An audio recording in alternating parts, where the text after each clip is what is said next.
So, this is a short lecture on some laws that are found in the veterinary field. I am doing this recording at home, so sorry if it's a little bit wobbly. But the first thing I'd like you to do, whether you are at home or in class, is for you to do a think, ink, pair, share. So that means I want you to think about these two questions. I want you to write it down, and then I want you to pair up with someone. So if you're at home, you can FaceTime someone or text someone, find a partner. And if you're at school, then you can work with each other. The first question is, why are laws important? So that could be any law. That could be just, in society. And the next question is, what kind of laws do you think you would have to have in a vet clinic in order for it to be safe and hospitable? That just means, taking care of the patient, taking care of the client, taking care of the employees. So think about it, write it down, pair up with someone, and share your ideas. And I would like to see a picture of that. Whether it's via text message, you could do a screenshot, and if you wrote it down on paper, send me a picture of that. But that is your first step. The next step is to take notes. So you have fill-in-the-blank notes that I gave you in your mailboxes. I think all of you guys took those home. This screen might be difficult to see. If you go on to Moodle under Level 1 Vet Laws, you'll find this PowerPoint and also those notes. So, the purpose of these laws is to ensure quality of service, and that is to the patients. So, good quality care, the animals are being taken care of properly, carefully, to the best of their abilities.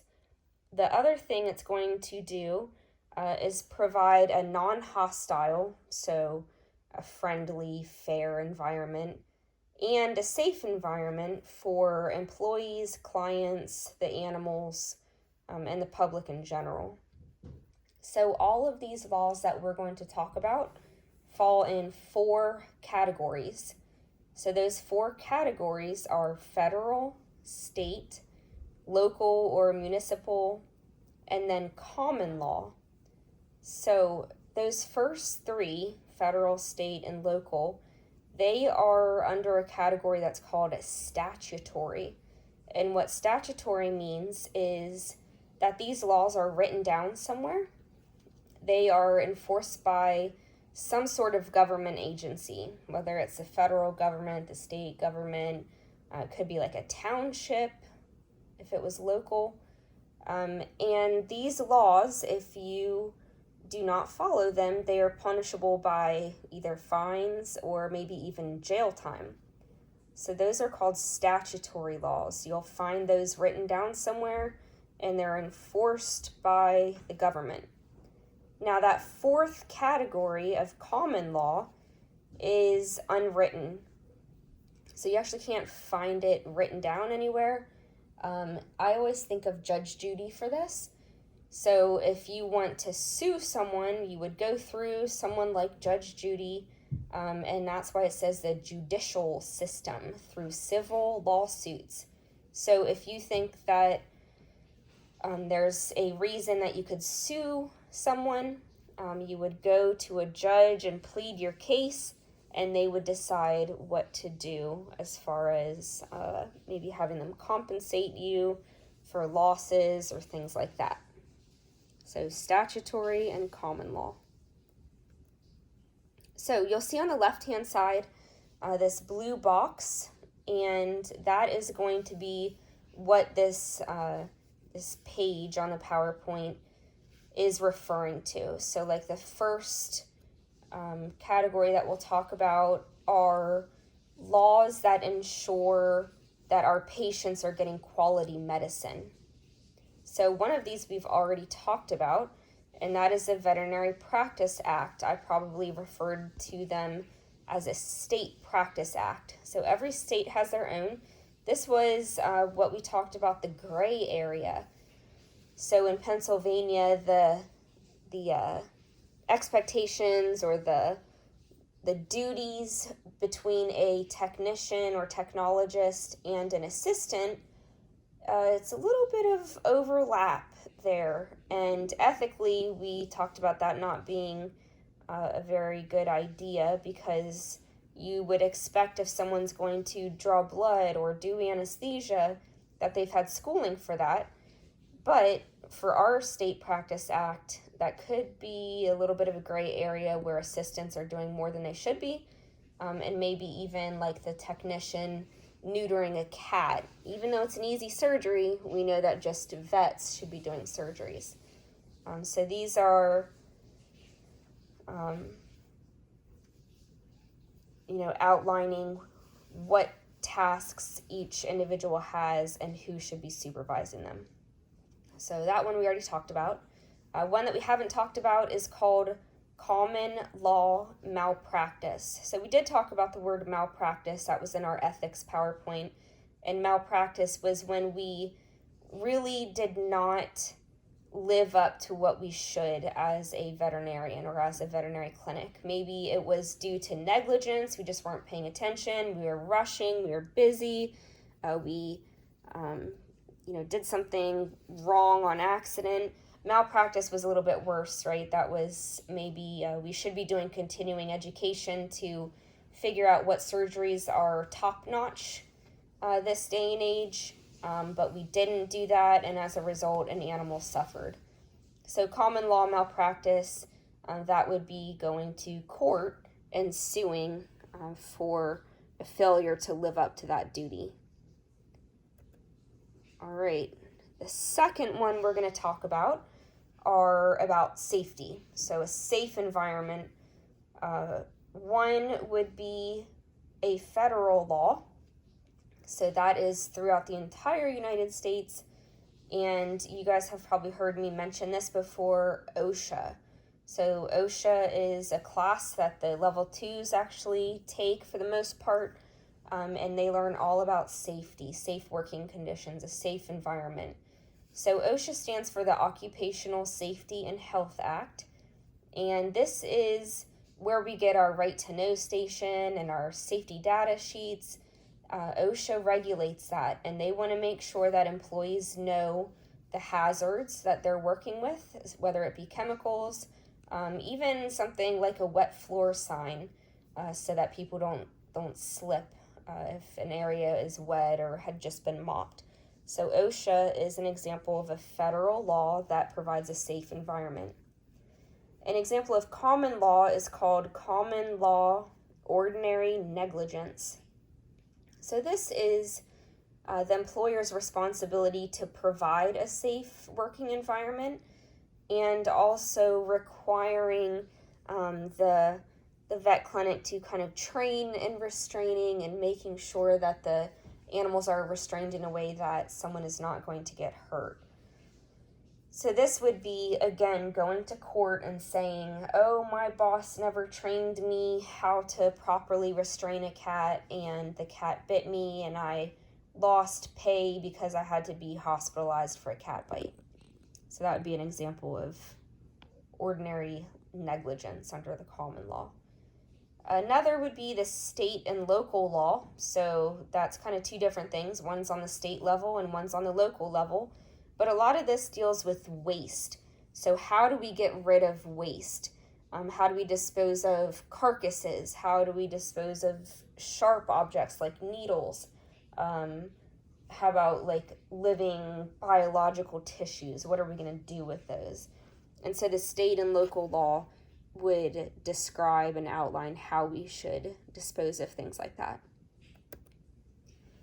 The third, this is all about a non-hostile working environment. So the federal and state law, they have something called equal employment opportunity.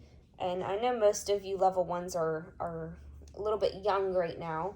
But if you were to, let's say, go get a job at McDonald's, on the application it'll say, we are an equal employment opportunity employer. And so what that means is if you have a vet clinic or any company, so it could be McDonald's, it could be Target, whatever, if you have 15 or more employees, then you legally cannot discriminate in hiring or firing based on race, color, religion, nationality, even sex.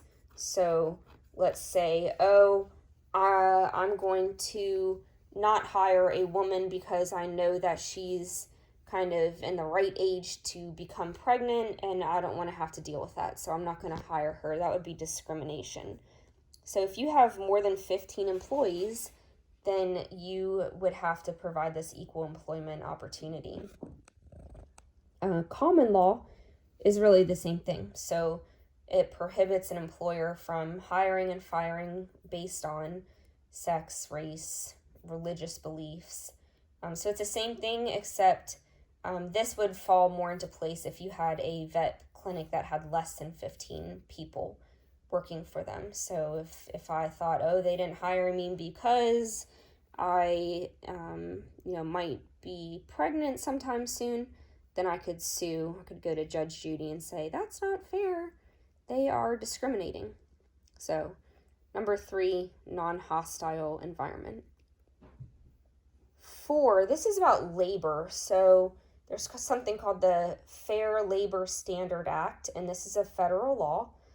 And this is, you've heard of minimum wage and overtime, youth, so like minors can only work certain hours, and that all falls under a federal law, the Fair Labor Standard Act. The most important thing about this for vet clinics is that technicians and assistants are usually considered what's called non-exempt.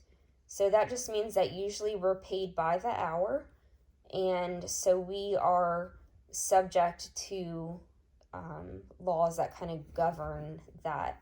So like we would get overtime, we would definitely get minimum wage. So this is just making sure that basically they don't work us too hard, they don't work us too long. It's reasonable, the hours that they are asking us to work, and we're going to get compensated if we work overtime. So if we work more than usually 40 hours a week, you're going to get paid maybe like time and a half. If you're going to work holidays, you're going to get paid maybe double. The last one is about drugs. So laws governing controlled substances. This is a federal law, and the one that we're concerned with is called the Comprehensive Drug Abuse Prevention and Control Act.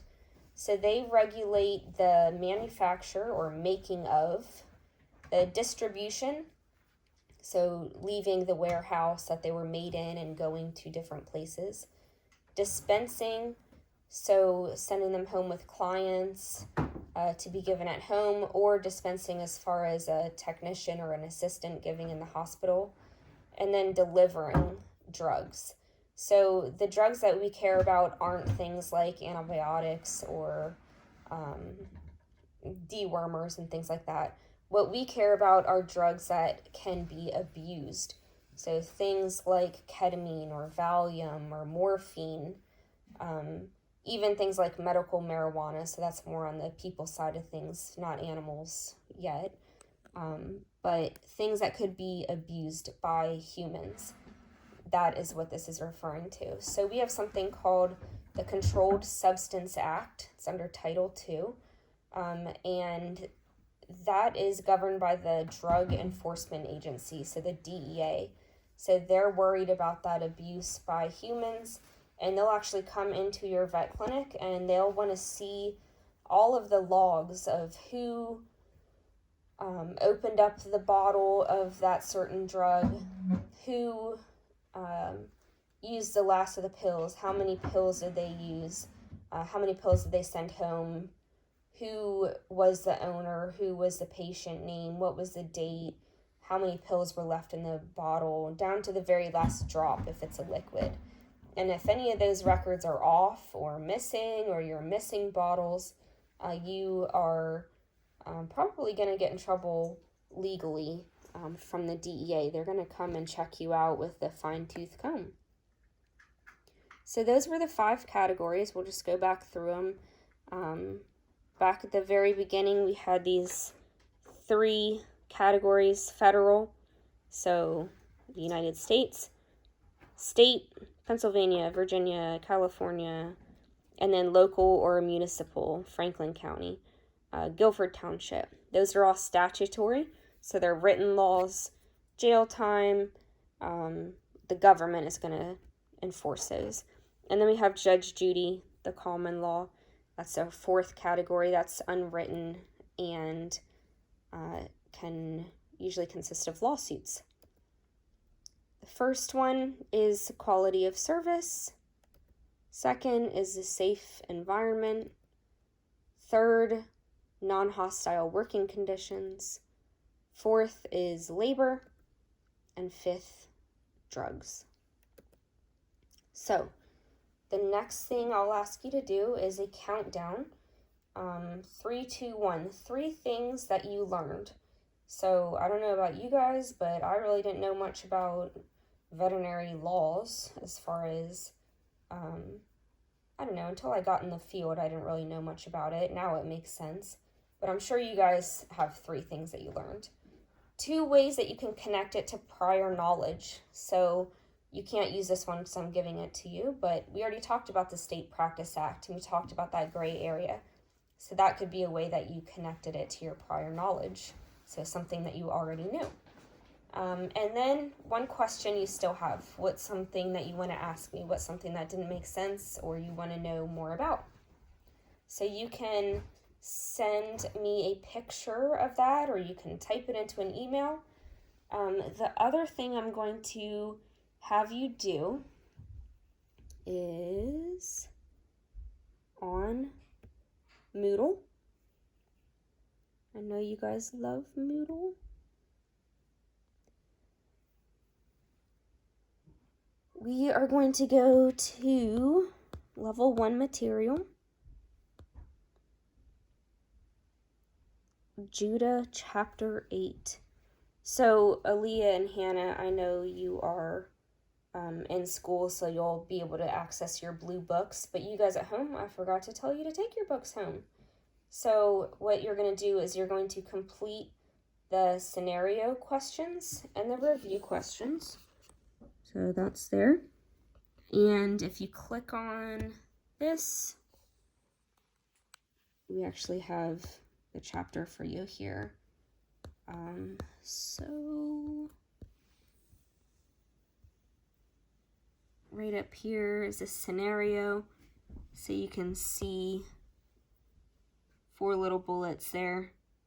Just respond to those 4 things and then answer the review questions. So this is all about Vet B, so it's not just laws, it's going to go into a little bit on safety and things like that. So we will have this due, how about we'll say Wednesday by midnight. So Wednesday by midnight is Judah chapter 8, but I would like the 2 assignments on laws before that. So that would be the Think, Inc., Pair, Share, and the 3, 2, 1 exit slip. Those would be due by midnight Tuesday. All right.